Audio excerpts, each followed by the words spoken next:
Assalamualaikum warahmatullahi wabarakatuh. Okay, right now I want to present to you my presentation. The title is Learning Environment and Instructional Activities. Okay, let's start. So, learning environments. The definition of learning environments is a contained place which the instructor, content, and the learners gather, where it is being organized and operated by certain individuals to support instructional activities to be able reaching the objective.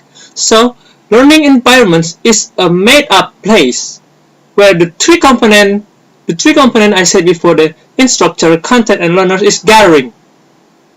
They make a kind of activities to complete the instructional design the instructor created before.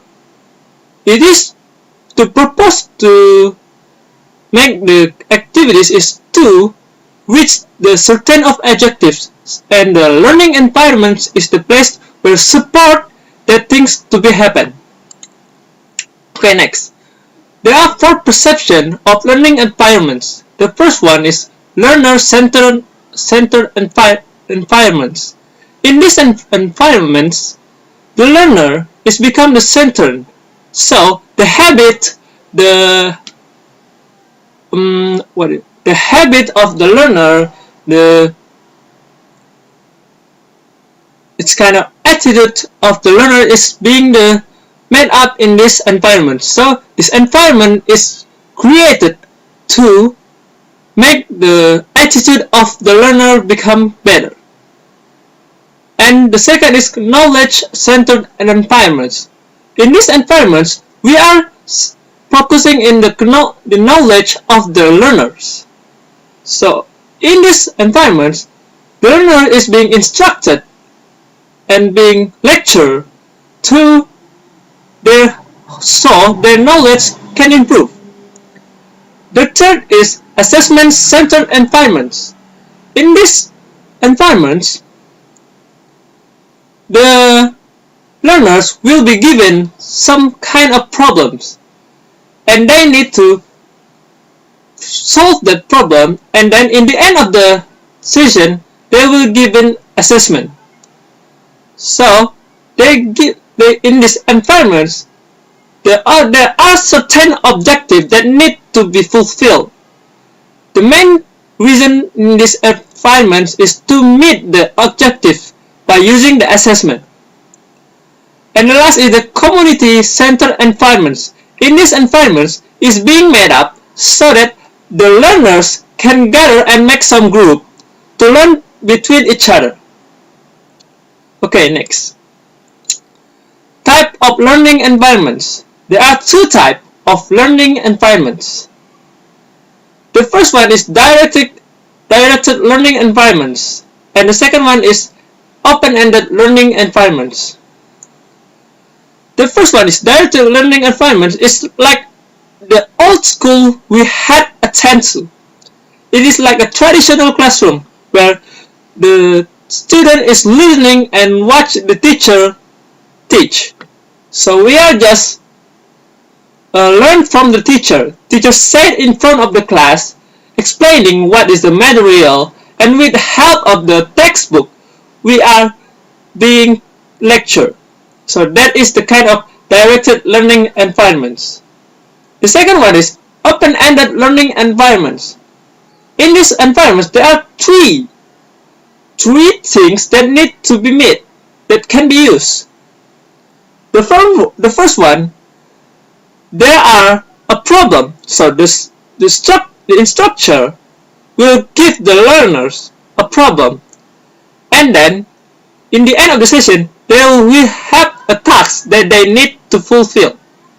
The second form is the instructor will give them a problem, but there isn't a task in the end.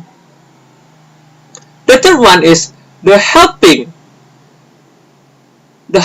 the learners. So in here, the instructor will help and guide the learners to understand their material. So in this open-ended learning environments, the all of the learners is become more flexible to find their own way, their best way to understand certain reason. So in this open-ended learning environment is being made up so the student can be creative. So the student can make their own way to understand the materials. Okay, let's continue. There is a researcher named Cruikshanks that also explain two type about the structure learning environments. The first one is direct teaching.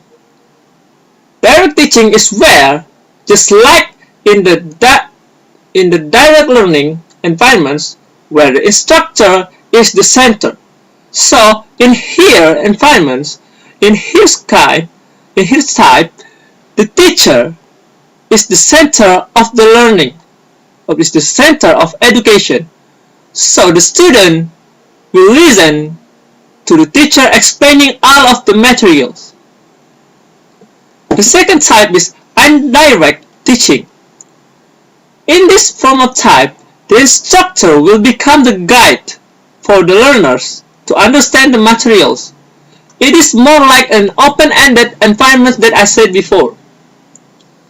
So in this type, the instructor is not become the center. Then, in fact, that the learners is become the center. The learner need to be active and say all of their understanding, and the instructor in here will be their guide if they don't understand. So it's just like they have just had a presentation, they work with each other or just like that, and then the teacher will be the guide that make the process of this type become. The teacher will become the guide that make sure that this process of teaching is become complete. Okay, next I will explain to you the instructional activities. The definition of instructional activities is the experiences that designed to help students learn. So, it is a kind of activities that is designed by us, by the instructor. The purpose of that is to help the student learn the material. There are so many instructional activities, just like lecturing. We are listening to the student as to the teacher. I'm lecturing. The teacher had the objective before, so they explain to the student. It's kind of instructional activities. There is also others instructional activities like a textbook presentation, or I will say it to you in the next slide. Okay, here it is. Example of instructional activities. The first one is problem-based learning. The problem-based learning is using open-ended environments. So in problem-based learning, the teacher will give the student a problem that they need to solve with each other. So then in here activities, there will be a kind of discussion happening which will in the end create that the answer to the certain problem that they're given before. Okay, the second one is simulation and games. I will explain to you about the simulation first. The purpose of simulation is to stimulate kind of experience in simulated environments that don't have impact to real world. So in simulation is kind of we are making a simulation in the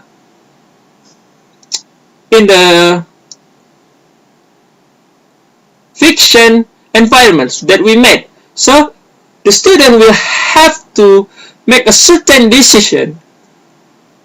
Oh no, the first is they will be given a problems that they need to solve, and they will have a chance to make a decision that have an impact to that problems. So they may have a simulate it first before they use it in the real world. So it's kind of try first before make it happen. I will give you an example of this. The example of this is like in kindergarten, the children will have a kind of simulation of fire of the burning house. So they will gather around, make a line, then go calmly, not panic, in the line and go outside. So there is a simulation that to prepare the children if they will meet a certain of event in the real world, just like a burning house. So it cannot be just like it first to prepare the children for the real thing. If just happening, if imagine that if the children come to the real thing without being prepared, so just burning house, the children will make the burning the even well which is the burning house. They don't know anything. So the simulation is the objective of simulation to prepare the children to being prepared in the real world. The second I will about this simulation and game is instructional games. It is a kind of simulation which is being different is where we compete against each other, and it's bring a fun way to learn the materials. If we have a good design of these games, we can make a fun way to learn. It's easy to understand for the children too. It is not boring. But if we create a bad design of the instructional games, then it may cause harm because the student can be distracted. They don't want to learn. They just want to play games. So in instructional games is to help us to understand the material by using a fun way. But we need to be careful in using this because we need to create it in the best good ways. Okay, next. The third is just-in-time teaching. This instructional activities is just like its name, just-in-time teachings. It is a kind of lecturing in a short period and based on immediate needs. So it's like you just in work environments, there is some kind of training. The training is the example of just-in-time teachings. When the office needs certain of skill, they will give their employee to training. That is the just-in-time teaching. The other example is like when the students didn't understand one material and they are asking their teacher about it, and then the teacher will explain the material to him. That is the example of just-in-time teaching, where the teacher explains the material that the student asking without a plan before. Okay, next. Okay, the last thing I want to say to you that there are instructional activities that have been proved effective. So these are kind of instructional activities that have been proved and it is effective to use. The first one is identifying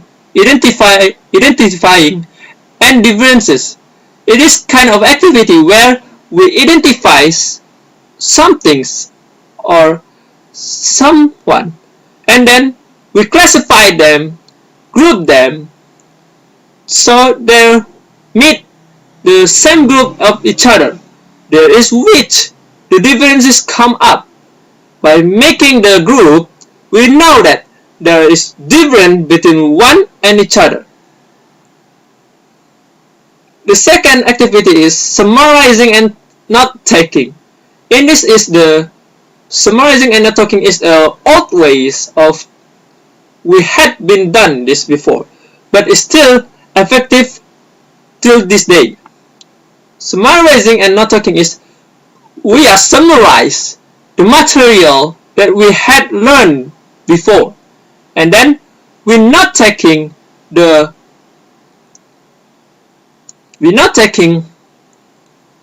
crucial things, the crucial thing that we need in that material in the note.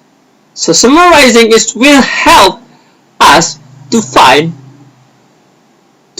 which is the thing we need to understand, which is the most important thing we need to understand. Okay, the third one is reinforcing effort and providing recognition.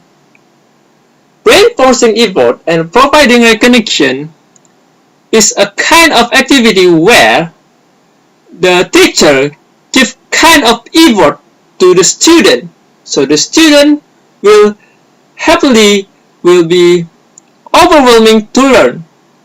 We can give them effort and recognition by giving them rewards if they meet certain objectives, if they fulfill certain objectives. So it's kind of we give them their mark for their completion. For example, they have been tests. They had tests and then got a great mark for their knowledge, just like that. Or also we can give them a reward or praise for their effort. The fourth is homework and practice.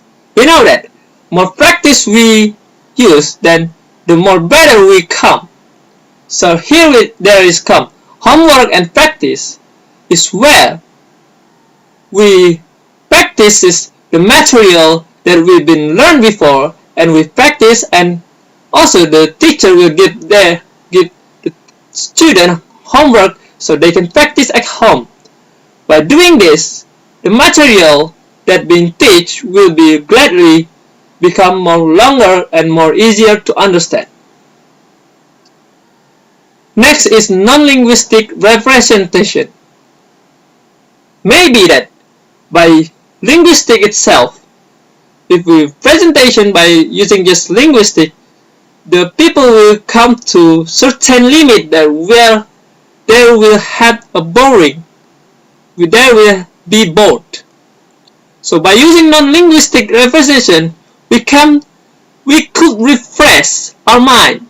We could refresh our learner's mind by using it. Can be a kind of picture in our teaching or media, or we can use kind of practical teaching than just lectural teaching, kind of that. Next is cooperating learning. Cooperative learning is a learning where we make the student in a certain group. In their group, they will learn from one to each other. So they will exchange their knowledge that it can help them understand the material more easily. By group, they need to work together to understand the material. Next is setting objectives and providing feedback. Setting objectives and providing feedbacks is where it is need to do by the student itself, by where and also no, it is where we are set the objectives for the student, and then we command them in the class, and we are giving a prize in the last of the session. Just like today we have a practice and we need to gain 80 marks, so the student will give their best to get the 80 mark in their practice, and then in the end we'll give them advice for what they do, for what they did. Okay, next is generating and testing hypotheses. In this kind of activities, it is where the student, we are the instructor, will give the student a kind of how we need to prepare for the future. It's kind of we can predict the future and what we need to do if the future happening. So there will be some kind of discussion where we need to predict first the discussion, and then they will make a hypothesis, and by doing that we can test the hypothesis about the prediction before. And the last thing is question, cues, and advice organizer. The question, cues, and advice organizer is where the instructor will give the student a certain of time that when they can ask if some of material that they don't understand. Okay, I think that's all that I can tell to you. Thank you for listening to my presentation today. Wassalamualaikum warahmatullahi wabarakatuh.